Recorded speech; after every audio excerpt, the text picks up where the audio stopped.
बिस्मिल्लाहिर्रहमानिर्रहीम। अस्सलाम वालेकुम स्टूडेंट्स, उम्मीद है आप सब खैरियत से होंगे। स्टूडेंट, जैसा कि आपको मालूम है कि हमने अपने के जो एडी इंग्लिश है उसके लेक्चर स्टार्ट किए हुए हैं और आज का लेक्चर भी बहुत ही इंपॉर्टेंट है क्योंकि आपको पता है कि जो आपका बी पेपर होता है उसमें आपकी जो 15 नंबर की ऑब्जेक्टिव होती है ना वो बहुत इंपॉर्टेंट होती है। जो बच्चा वो ऑब्जेक्टिव अटैम्प्ट कर लेगा उसका इंशाल्लाह पेपर क्लियरली अच्छे नंबर वो ले सकता है। तो स्टूडेंट, उसी ऑब्जेक्टिव के सिलसिले में आज हमारा पहला लेक्चर है, इसको आपने गौर से समझना है। अगर आज वाला लेक्चर आपने समझ लिया तो ये 5 मार्क्स आपके कंफर्म है। इंशाल्लाह आपका एक भी ऑप्शन इसमें से गलत नहीं होगा। तो सर चलते हैं आप इसी लेक्चर की तरफ। ये लेक्चर हमारा आर्टिकल के सिलसिले में। आपको पता है कि आर्टिकल तो लाजमी तौर पर पेपर में पूछे जाते हैं। आर्टिकल्स कहते हैं यानी ए, एन और द। आर्टिकल हमेशा 3 किस्म के होते हैं और ये सवाल जो है ना मौजूदी के अंदर आपके ऑब्जेक्टिव के अंदर लाजमी तौर पे पूछा जाएगा। ये तो कंफर्म क्वेश्चन आपका पेपर में आना है, आप समझ लो। इंशाल्लाह बहुत ही आसानी से तरीके के मैं आपको समझाऊंगा, ये 5 मार्क्स आपके क्लियर हो जाएंगे। तो स्टूडेंट, सबसे पहले आप देखें कि आर्टिकल जो है ना 2 टाइप्स के होते हैं। पहला होता है इंडेफिनिट आर्टिकल्स। इंडेफिनिट आर्टिकल होते हैं ए और एन, और दूसरा होता है डेफिनिट आर्टिकल, वो अकेला दा ही होता है। ये 3 आर्टिकल्स हैं। इन 3 आर्टिकल का इस्तेमाल आप सीख लें, आपके 5 मार्क्स पक्के हैं। स्टूडेंट, सबसे पहले जो हम बात करेंगे वो हम करेंगे जो आपका इंडेफिनिट आर्टिकल है यानी ए और एन। स्टूडेंट, याद रखें कि मैं सिर्फ आपको एन का बताऊंगा कि एन कहाँ इस्तेमाल होना है। आपने वो बात नोट कर लेनी है। उसके अलावा जो चीज भी आएगी उसमें ए इस्तेमाल होगा। मैंने सिर्फ आपको आइन बताना है कि ए एंड एन जो है वो कहाँ इस्तेमाल होगा, वो आपने सीख लेना है। और उसके बाद जो भी चीज होगी ना उसके अंदर ए इस्तेमाल होगा। तो स्टूडेंट, सबसे पहले तो आप यानी हम क्या पढ़ेंगे कि use of a and an यानी इंडेफिनिट आर्टिकल्स। पहली बात तो कॉमन है इसके अंदर कि ये जो आर्टिकल होते हैं यानी ए और एन ये सिंगल के लिए इस्तेमाल होते हैं और काउंटेबल चीज भी हो। ये लिखा हुआ मैंने, वाहिद और शुमार करने वाले, यानी आपने याद रखना ये तो दोनों का इस्तेमाल है। मैं अभी एक का बता रहा हूँ आपको। यानी नंबर 1 क्या हो कि सिंगल पर्सन हो और नंबर 2 आप उसको काउंट कर सके। उस चीज के लिए या एन इस्तेमाल होगा या ए इस्तेमाल होगा। जैसे इसके एग्जांपल आप ले लो, ही बॉट, मसलन आप कहते हो एन इंक पॉट, तो एक इंक पॉट है उसके लिए आप एन लगाओगे। आ मैन एक आदमी, उसके लिए आप लगा सकते हो आ। ठीक है, यानी वाहिद भी हो और काउंटेबल चीज हो उसके लिए इस्तेमाल होते हैं। तो अब समझने वाली जो बात है वो ये है कि एन कहां पर इस्तेमाल होगा। एन आपको समझ आ गया तो बाकी सारे पे ए इस्तेमाल होगा। इसमें स्टूडेंट्स पहली जो सबसे अहम इसका रूल है वो ये है कि जितने भी आपके वावल साउंड्स होंगे, क्या होंगे आपके वावल साउंड्स। वावल साउंड आपको अच्छी तरह पता है, ए, ई, आई, ओ और यू। ये जो वावल साउंड है, जहां भी वावल साउंड आएगा, किसी भी फिक्रे के स्टार्ट में वावल साउंड आएगा तो वहां पर आपका क्या होगा, एन इस्तेमाल होगा। पहला रूल आप ये याद रख लें कि वावल साउंड के स्टार्ट में क्या होगा, एन इस्तेमाल होगा। जैसा मैंने आपके सेंटेंस लिखा हुआ है, ही सा ओल्ड मैन, उसने एक बूढ़ा आदमी देखा। तो 2 अक्षर आपके पास ए भी है और एन भी है। तो आपने सुना यहां से चेक करना है कि ओल्ड मैन ओ है, इसका मतलब है ये वावल साउंड है। जब ये वावल साउंड है तो इसके साथ मैंने आपको पहला रूल बता दिया है कि अगर वावल साउंड होगा तो आपका एन इस्तेमाल होगा। एन पहला रूल आपने नोट कर लिया कि कोई भी वावल साउंड होगी जिसमें ए, ई, आई, ओ, यू आ जाए तो आपने वहां क्या इस्तेमाल करना है, एन। अगर वावल साउंड नहीं आई तो फिर ए इस्तेमाल होगा। नंबर 2 भी समझने वाली बात है कि एन ने और किस जगह पे इस्तेमाल होना है वावल साउंड के अलावा। तो सर नंबर 2, कुछ ऐसे वर्ड्स होते हैं जो कॉन्सोनेंट्स होते हैं। कॉन्सोनेंट्स होते हैं, कॉन्सोनेंट्स वर्ड्स होते हैं जो वावल की साउंड भी देते हैं, वावल के साथ में साउंड भी देते हैं। उनके साथ भी आप क्या इस्तेमाल करोगे, एन। उनके साथ भी क्या इस्तेमाल करोगे आप, एन। इसकी मिसाल जो है ना, ये जो मैं आपको कह रहा हूं कि कॉन्सोनेंट्स वर्ड्स होते हैं और वावल की साउंड भी देते हैं। तो वो वर्ड जो होते हैं ना स्टूडेंट, वो इस तरह होते हैं जैसे आपको मैंने मिसाल दी हुई कि माय ब्रदर इज एमए। अब ये एमए जो है मतलब किसी की डिग्री के बारे में बताने के लिए या किसी के रैंक के बारे में बताने के लिए इनको कहते हैं। या माय ब्रदर इज MA, तो जब MA यानी ये डिग्री के बारे में बताया गया है तो इसके लिए भी क्या इस्तेमाल होगा आपके लिए एन। उसके बाद नीचे मैंने दूसरी मिसाल इसी के लिए कि he is Khalid Khan SDO इन वापडा, कि वो वापडा के अंदर SDO है। तो स्टूडेंट ये थे कि SDO ये भी क्या आपके कॉन्सोनेंट्स है, कॉन्सोनेंट्स वर्ड्स है, यानी जो किसी रैंक को या डिग्री को जाहिर करने के लिए इस्तेमाल होते हैं वहां पर भी आप एन इस्तेमाल करोगे। तो आप यहाँ भी देख लें कि आपके पास SDO आ गया है तो यहाँ भी आप क्या इस्तेमाल करोगे एन। इनके अलावा कोई भी आएगा उसमें आपका ए इस्तेमाल होगा। यहाँ भी स्टूडेंट्स आप क्या इस्तेमाल करोगे एन। समझ आ गए स्टूडेंट? ये दो रूल तो ये, इसका एक रूल और है जहां पर एन इस्तेमाल होना है, उसके अलावा कोई भी वर्ड आएगा उसके आपने अंदर ए इस्तेमाल करना है। समझ आ गया आपको? नंबर 1 क्या होगा आपके जो वावल साउंड्स होंगे उनके दरमियान क्या इस्तेमाल होगा एन, और नंबर 2 जो आपके कॉन्सोनेंट्स होंगे मतलब जो MA SDO इस तरह के जो वर्ड्स होते हैं जिनमें मतलब किसी की डिग्री या रैंक के बारे में बताया जाए वहां पर भी आप क्या इस्तेमाल करोगे एन को इस्तेमाल करोगे। उसके बाद स्टूडेंट इसका रूल नंबर 3 है वो भी आप याद कर लें, उससे भी इंशाल्लाह आपको ये ए और एन वाला कांसेप्ट जो है वो इससे क्लियर हो जाएगा। एक और बात आप ज़हन में रख लें, उससे भी इंशाल्लाह आपको पता चल जाएगा। अब स्टूडेंट इसका जो रूल नंबर 3 है,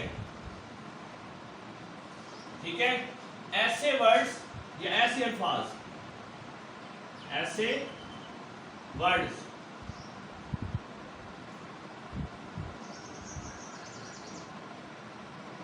जिनके शुरू में आपका जो शुरू में जो H होता है, H जो होता है अगर वो साइलेंट हो, H क्या हो, खामोश हो या साइलेंट हो, खामोश हो तो भी एन इस्तेमाल होगा, तो भी एन को इस्तेमाल किया जाएगा, एन इस्तेमाल होगा। तीसरा जो पॉइंट आपके ज़हन में आया वो ये है कि ऐसे सारे वर्ड जिनके शुरू में एच आए लेकिन वो क्या हो, खामोश हो, यानी लिखा जाए और पढ़ा ना जाए। मसलन इस एग्जांपल मैं आपको देता हूं कि आप लिखते हो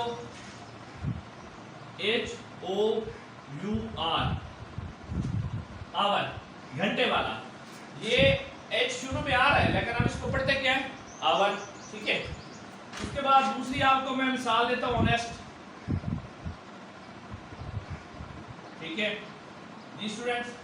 इसमें भी देखो एक शुरू में आ रहा है लेकिन हम इसको ऑनेस्ट नहीं पढ़ते बल्कि क्या पढ़ते हैं हम, ऑनेस्ट, यानी इस तरह का जो भी वर्ड आए अब ये तीसरा पॉइंट आपने ध्यान में रखना है कि ऐसे वर्ड्स जिनके स्टार्ट में एच आ हो लेकिन एच क्या हो, साइलेंट हो, तो वहां भी आप क्या करोगे, एन इस्तेमाल करोगे। इसी के मैं रिलेटेड एक सेंटेंस आपको बना के दिखा देता हूं। He is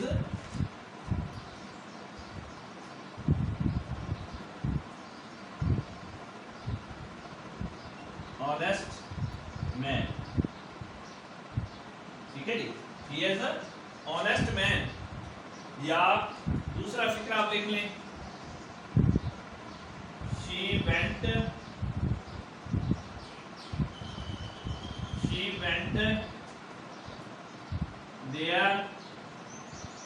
an hour ago,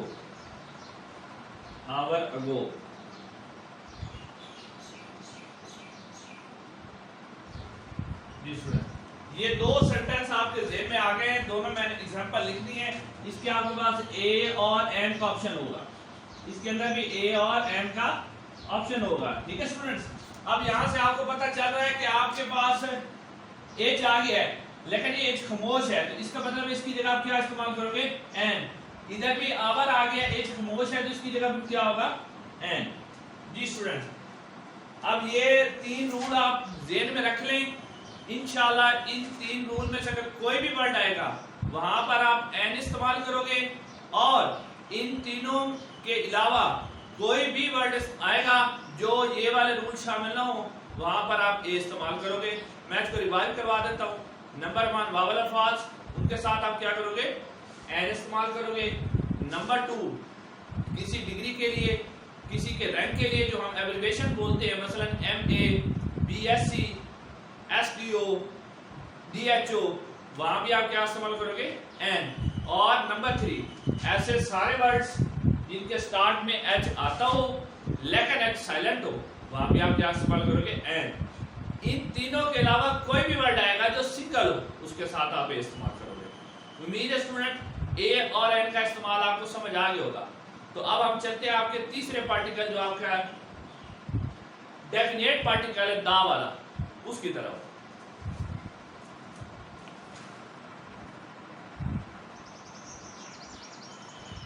students अब आप समझेंगे कि आपका जो डेफिनेट आर्टिकल है दा, उसका आपने इस्तेमाल कहाँ पे करना है। इसके भी 3-4 पॉइंट है, ये अगर आप गौर से समझ लें तो इंशाल्लाह फिर आपको इसकी भी समझ आ जाएगी कि आप दा कहाँ इस्तेमाल करेंगे। और इसके साथ ज़्यादातर वो दा और आप, यानी या दी पूछ लेते हैं या आप पूछ लेते हैं, दोनों मिलके पूछते हैं।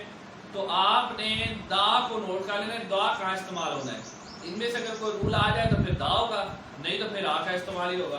तो स्टूडेंट्स सबसे पहले तो आपने इसका याद रखना है कि पहले जिसका जिक्र हो और जानी पहचानी चीज हो, पहले जिक्र हो चुकी हो और जानी पहचानी चीज हो, उसके लिए आप दा इस्तेमाल करते हो।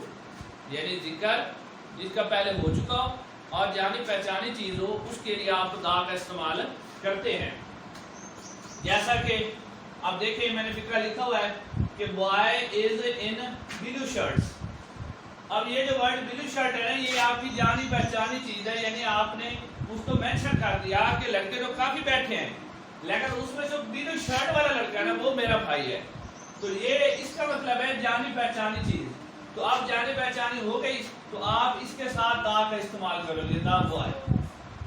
क्लियर हो गया स्टूडेंट्स? यानी जानी पहचानी कोई भी चीज हो, उसका जिक्र भी हो, पहले उसका जिक्र हो बॉय का, उसके बाद उसकी पहचान हो, उसके लिए हम क्या इस्तेमाल करेंगे, दा।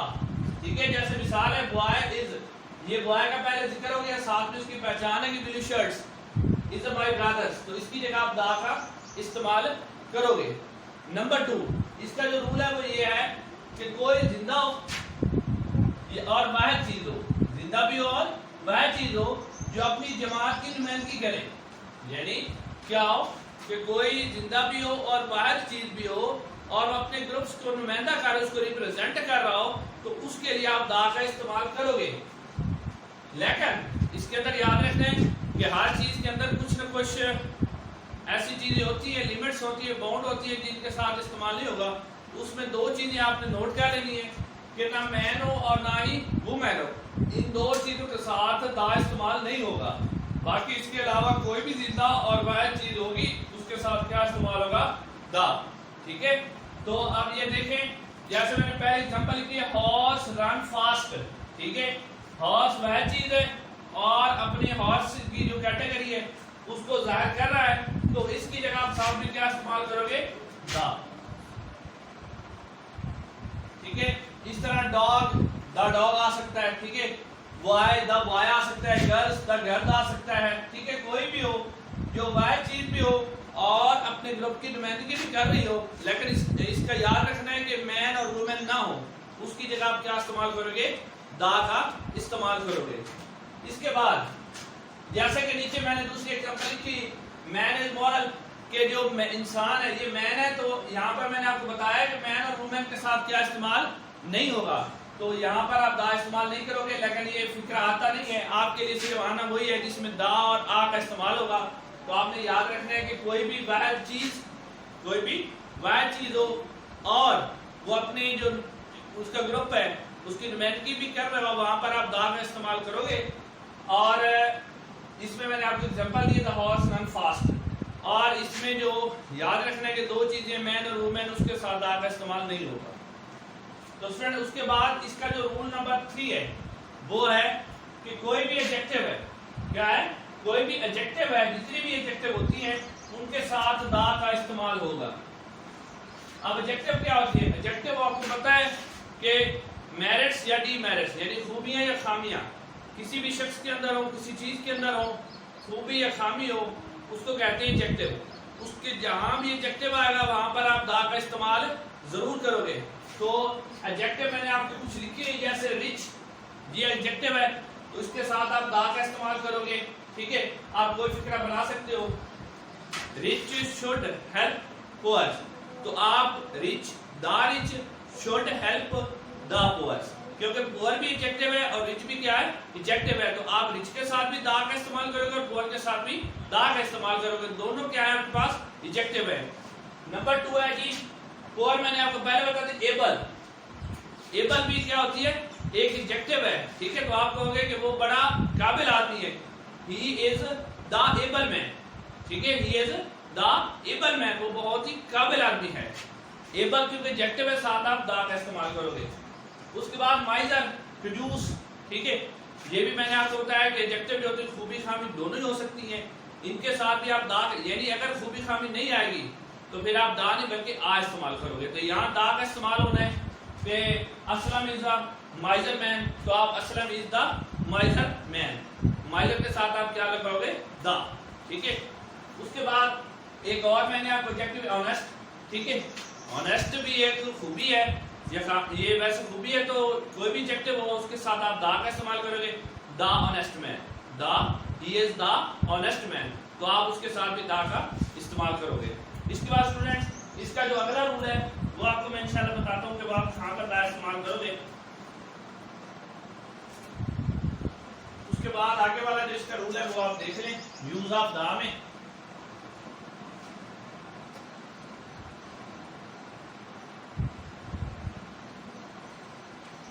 अच्छा सुने, अगला रूल ये है कि एडजेक्टिव की जो तीसरी डिग्री होगी ना, किसी भी एडजेक्टिव की,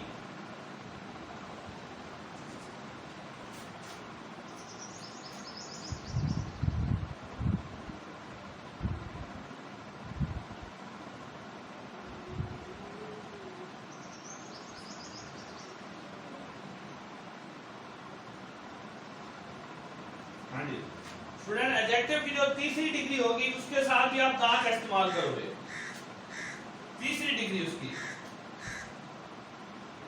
यानी एडजेक्टिव के अंदर जहां पर उसकी तीसरी डिग्री आ जाएगी, थर्ड डिग्री, वहां पर भी आप क्या करोगे, दा का इस्तेमाल करोगे।